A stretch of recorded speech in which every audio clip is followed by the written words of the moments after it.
E seja bem-vindo, bem-vinda aqui, sou o Paul, lembrei da senha do meu YouTube, então estou publicando um vídeo longo aqui hoje para você. Na verdade eu publico muitos vídeos no YouTube, muito mais que antes, mas são vídeos curtos. Mas hoje eu queria reagir sobre um assunto que é aquele famoso tapa do Will Smith com o Chris Rock, que você obviamente sabe, todo mundo, o mundo inteiro, cara, mesmo se você morar na Lua, você já tá sabendo disso. Então qual é a minha opinião, o que eu acho e quais são os pontos que eu acho que são importantes de lembrar? Vamos fazer um vídeo sobre isso hoje para você.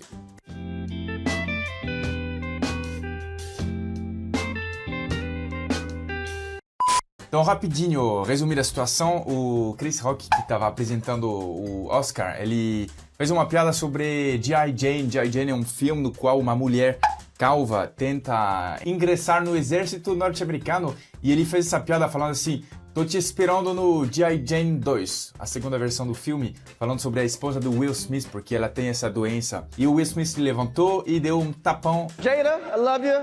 G.I. Jane 2, can't wait to see it. All right?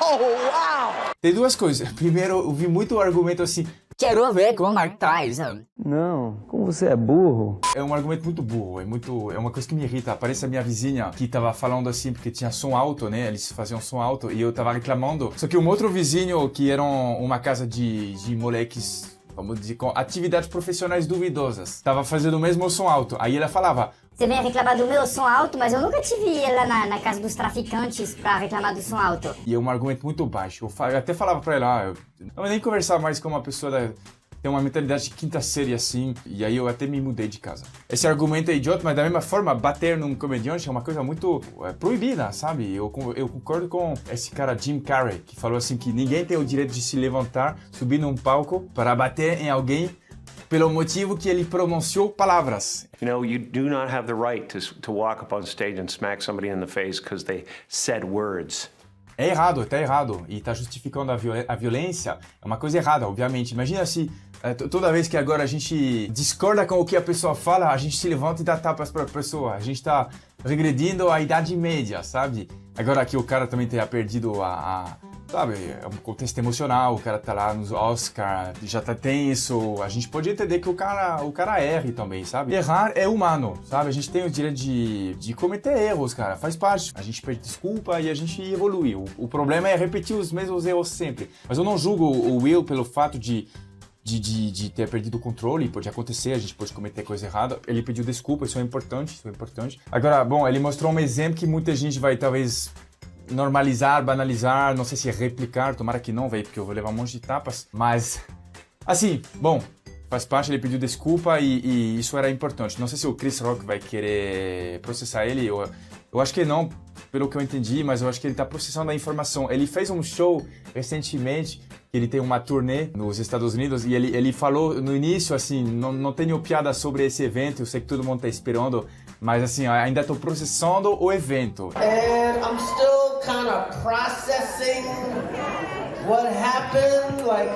Então, acho que em breve ele vai se pronunciar, ele vai certamente falar alguma coisa, mas por enquanto talvez ele ainda não sabe o que falar. E eu acho que é uma estratégia dele também esperar um pouquinho, abaixar o movimento e esse barulho imenso, todos os mídias do mundo falando sobre isso, para poder falar no momento que as pessoas vão escutar um pouco mais. E acho que as pessoas estão esperando muito ele se pronunciar e ele deve saber disso. Ele tem uma janela aí para se expressar e querendo ou não, eu acredito que é uma propaganda para ele também. Imagina, todo mundo sabe agora quem é Chris Rock, coisa que anteriormente não era necessariamente o caso, por mais que ele era muito famoso, mas não deixe de ser também um vídeo que vai ficar no ar para sempre, então não deixe de, por outro lado, ser algo que ele pode considerar um prejuízo para ele. Eu não faço ideia do que ele vai achar sobre esse evento, do que ele vai falar, eu realmente não faço ideia.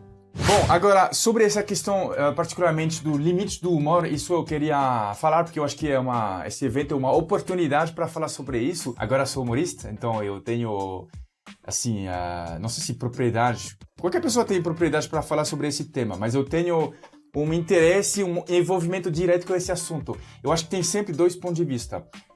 Tem o ponto de vista que a gente tem que limitar o humor porque ele pode ser discriminação, ele pode ser ofensa, né? E tem também o outro ponto de vista que eu quero que eu quero mostrar aqui, porque eu sei que no Brasil nem todo mundo pensa assim, que o humor ele tem uma função de transformar a dor em riso. Ele, assim, ele desmistifica tabus também, sabe? Falando sobre temas que são delicados, a gente desmistifica esses temas. E se o limite do humor ficar cada vez mais restrito, cara, em algum momento, na verdade, a gente vai perceber que, putz, a gente proibiu basicamente 90% das piadas, porém não melhorou muito a sociedade, porque eu não acho que tenha uma relação direta entre o tipo de piada que a gente faz e discriminações. E a gente vai pensar que, além de não ter ajudado nesse quesito de discriminação, a gente ainda criou um monte de tabus que já existiam, mas a gente não de jeito nenhum ajuda a desmistificar tabus quando a gente limita o humor. E de certa maneira, uma piada que pode parecer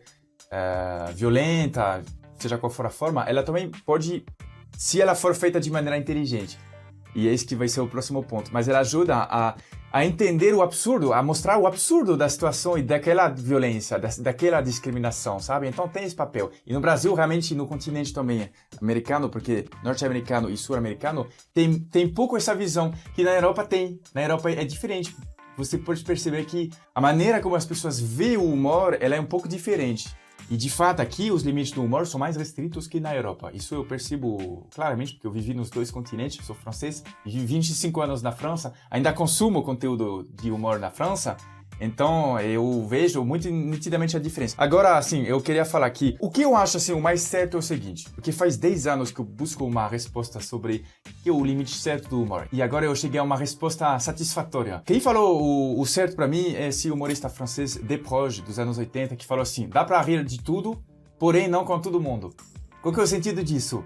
Depende da intenção da pessoa. Quem é essa pessoa? Qual que é a intenção? Qual que é o estado de espírito da pessoa? Por exemplo, se você estiver rindo com um cara que é autenticamente racista ou homofóbico, por exemplo, ou machista, enfim, aí já realmente você está deixando de fazer humor para fazer discriminação, sabe? É isso que eu acho. Porque para esse cara, fazer humor, no caso, é uma atividade autêntica. O cara não tá no humor como humor. O cara tá realmente sendo discriminatório por trás. Então, isso é um ponto a se levar muito em consideração. Eu mesmo vejo que, com meus amigos, assim como provavelmente você e provavelmente essas pessoas também que enchem o saco no Twitter, quando você está no seu contexto, na sua própria casa, com amigos, você faz piada às vezes que claramente você não faria com uma câmera ligada. Mas também eu sei que meus amigos não são pessoas que são nem homofóbica, nem racista. Ninguém vai falar na frente de uma câmera, não sou racista. Mas claramente eu não tenho o menor problema com minorias, com, sei lá, homossexualidade. Eu não tenho o menor problema com isso. Até com minhas filhas, sei lá, eu sempre falei isso. Se elas forem lésbicas, se elas casarem com um cara de uma cor de pele diferente da minha, elas mesmas, inclusive, são morenas, né? Minha esposa é negra ou morena. Claramente eu não tenho nem meus amigos assim esses posicionamentos delicados e de fato discriminatórios. Então assim, cara, eu acho que não tem problema. Eu acho que de fato é humor que se mantém humor. Eu acho que isso é uma linha que a gente pode seguir. Me parece justo, me parece que tá ok. Não sei se é uma resposta definitiva, pode ser que daqui 5 anos eu tenha um ponto de vista diferente sobre essa questão, mas até agora é assim, a linha que mais faz sentido para mim nesse questionamento, nesse debate que é eternal, sabe? Que é muito difícil achar uma resposta mesmo. E de fato, eu entendo que, sabe, se você paga um ingresso ou você assiste um vídeo na internet, você não quer se sentir ofendido, agredido pelas palavras, sabe? Então eu entendo também esse ponto. Eu sempre fui um grande defensor de, não, se você se ofende, é problema seu. Mas realmente eu tô começando a mudar um pouco meu ponto de vista sobre isso.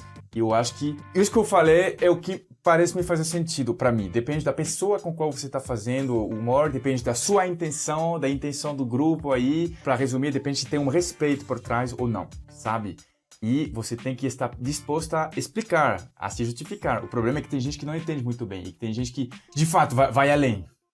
Sabe aquela famosa militância errada. Já vi coisas absurdas. É que como eu recebo muito comentário no Lodge, sempre tem uma pequena parte que é absurda, num sentido ou no outro, inclusive. Mas dessa militância errada, já vi muita coisa. Uma vez eu entrei no palco e eu fiz uma piada assim, que eu não faço mais porque eu acho essa piada um pouco batida, mas eu fazia, que era assim. Eu sou da França, inclusive antes de tudo eu queria pedir desculpas, não pelo sotaque, mas pelo cheiro.